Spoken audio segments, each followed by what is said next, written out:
Welcome to Hecate's Muggle, where we explore the mysteries of Hekate, mythology, and the occult.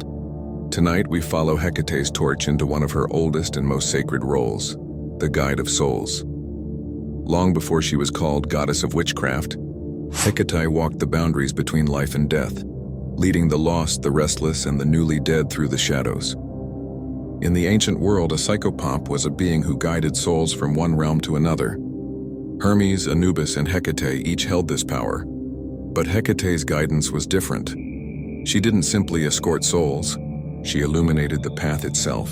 Hesiod wrote of her as honored among gods and mortals alike, a goddess who could move freely between heaven, earth, and the underworld. That freedom made her the perfect bridge, not of punishment or judgment, but of passage. Hecate's power lies in the liminal, the spaces between what was and what will be. As psychopomp, she teaches that death is not an ending, but a transition, an initiation of the soul. She stands at the crossroads of existence, offering light to those who fear the dark, and courage to those crossing into it.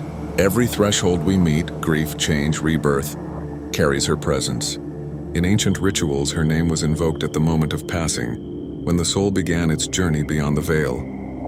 The flicker of a torch in the night was said to be her sign, that no one walks the shadows alone. Perhaps her most famous act as psychopomp was guiding Persephone back from the underworld. When the world mourned and the earth grew cold, it was Hekate who heard Demeter's cries, and with torch in hand descended into darkness to find the lost daughter. She did not fight the darkness. She walked through it, and when she found Persephone, she didn't rescue her. She accompanied her, standing beside her in her transformation. From that moment on, Hekate became Persephone's companion in her yearly descent, a reminder that every soul must descend to rise again. To follow Hekate as psychopomp is to walk with awareness through your own shadows, to recognize that death, loss, and change are sacred gateways.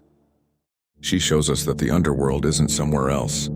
It's the space within us that holds what we've buried, waiting for light. So when the path darkens and the way forward disappears, remember her torch. It does not banish the night. It reveals the way through it. Because Hecate's gift has never been escape, it's guidance, from darkness into understanding. She's the guardian of thresholds, boundaries, and transitions. In her realm, light meets shadow, birth meets death, and magic takes root in the space between what was and what will be. The word liminal comes from the Latin limen, meaning threshold, the space between two states of being. In mythology, liminal figures hold power because they can move freely where others cannot. They aren't confined by a single form or world. They exist between them. For Hekate, this boundary-walking nature defines her. She's a goddess of the in-between, of dawn and dusk, life and death, spirit and matter. She is both guide and guardian, standing at the doorway, holding her torches to light the space that most fear to enter. In ancient Greece, Hekate was invoked at crossroads and city gates, the places where one realm met another. Shrines to her stood at doorways and boundaries, reminding travelers to pause before they crossed from safety into uncertainty. Offerings of food, known as deepna, were left for her and for the restless spirits that wandered the night. Hecate's liminality made her a natural protector. She could see what approached from both sides. But it also gave her the ability to move freely between realms, heaven, earth, and the underworld.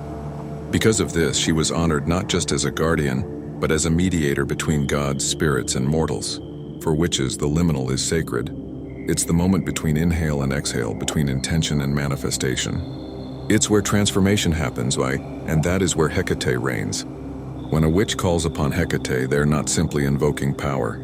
They're invoking permission to cross boundaries, to enter trance, to move between the seen and unseen. Hecate's torches light the way into that sacred twilight, where magic becomes possible. Every spell, every ritual takes place in a liminal moment, when time, focus, and will converge. The circle we cast isn't just protection, it's a threshold, the space where Hecate's presence can be felt most clearly. Hecate's liminal nature also speaks to personal transformation. She stands beside us when we face the moments that divide who we were from who we're becoming. At those moments of uncertainty, grief, growth, initiation are her domain. As the keeper of keys, she offers access to what's hidden, shadow work, wisdom, and renewal. But Hekate never opens doors for us, she hands us the key. It's up to us to turn it, to walk through, to trust that even in darkness she walks beside us with her twin torches burning bright. To honor Hekate as a liminal goddess is to honor transition itself, the space between endings and beginnings. Witchcraft at its core is about embracing that space, reshaping reality through the courage to cross thresholds. So the next time you stand at a crossroads, whether in spirit or in life, remember her. The one who waits in the in-between, the one who sees both ways. For it's in those liminal spaces, between the worlds, between breaths, that Hecate's magic truly lives. Until next time, thank you for watching. Be sure to like and subscribe for more mystery exploration.